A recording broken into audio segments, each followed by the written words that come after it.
Redskins.com here with NFL Network's Charles Davis. And Charles, let's start first. Before you came here to Indianapolis in your first mock draft, you had the Redskins taking Vita at 13.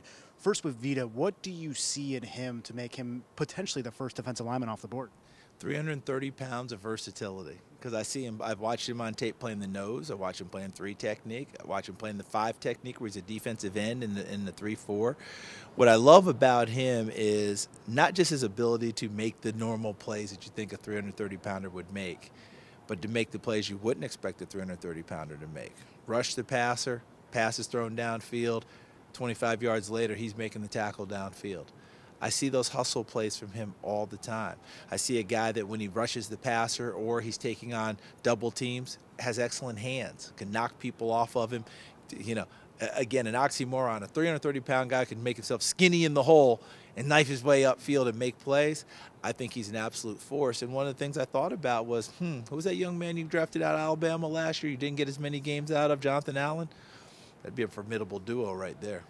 You mentioned the duo with Jonathan Allen. A guy that he's played with was Doron Payne at Alabama. What differentiates maybe Vita and Doron Payne as teams try to sort out which one to maybe take if they're both on the board? Yeah, that's going to be a tough one because both of them are extremely athletic. We saw that with Payne in the national championship game where he gets the interception, then catches a touchdown pass to conclude the next drive.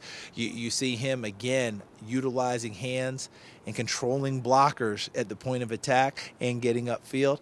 I think Vita might have just a little bit bounce, a little more bounce to him, but I'm telling you, you're splitting hairs on those two. They are both excellent football players, and if you got those guys inside, it makes it a little bit tough. And one of the reasons I gave you at defensive tackle is the division you play in. Who do you have to beat in that division? Eagles like to run the football with a big, strong offensive line, and they're very physical. Dallas, we know, remade themselves 2 years ago with Ezekiel Elliott and a big, strong offensive line. That's how it works. You've got to win your division by beating up the people who beat you up previously. That's one of the ways to get it done. Let's stick with the defense for a second. You as a former defensive back, looking at some of the defensive backs that could be available, where it's first, second, third round, what is, I guess, in terms of overall strength, how is that group this year? I think it's a really good group, and you have a lot of guys that you're somewhat hybrid players. You know, a Cameron Kelly, is he a safety, is he a corner coming out of San Diego State? I love Josh Jackson, the corner. Is it Josh or is it Justin? Justin Jackson, the corner out of Iowa. I mean, I absolutely love him and his ability to be instinctive and make plays on the football. Had 8 interceptions last year. You know, and Isaiah Oliver out of Colorado. Dante Jackson out of LSU who can play inside as well. Just a lot of different players that are out there that have that athletic ability. The thing I'm looking for now is size on the corner. Because what's coming into the game, this year's draft with receivers, not a deep, not the biggest, let me rephrase that, not the most exciting crop of receivers we've seen in recent years, but these guys are big. 6'2", 6'3", 6'4", can run, 215, 220 pounds. They'll body you up like a basketball team, so your guys on the corner, they got to have a little bit more size to them. And talking about those receivers, the Redskins last year lost to Deshaun Jackson in free agency. Didn't quite have the same speed threat. What are some guys, maybe even later rounds, that could provide some speed on the outside for an offense? Well, that's going to be the interesting thing. There's a kid out of Memphis State, Anthony Miller, who's a slot receiver who can flat out go, and hard to believe he began as a walk-on and put up the numbers that he put up. A Traquan Smith out of UCF could go in a little bit later round, but I think he's a highly productive receiver who can run and make you get back on your heels a little bit in trying to cover. Now, if you're going to get one early, we know Calvin Ridley's probably the highest rated guy out of Alabama, but Cortland Sutton is a big, strong receiver out of SMU.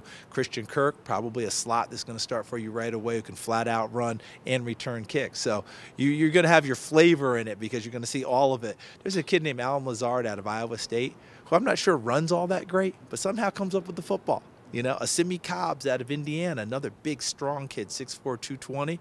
See what you can get out of him. So we can go on for a while, but you get the idea. Certainly. And the last question for you. So Quinton Nelson talked yesterday, probably the #1 interior offensive lineman in this draft. He mentioned the nastiness factor in his game, and he mentioned Brandon Sheriff. Brandon was selected the top 5 a few years ago.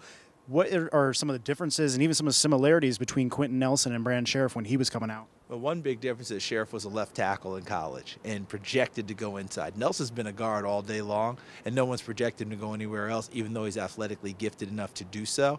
So that's the major difference between them. As far as everything else, there's a lot of similarities.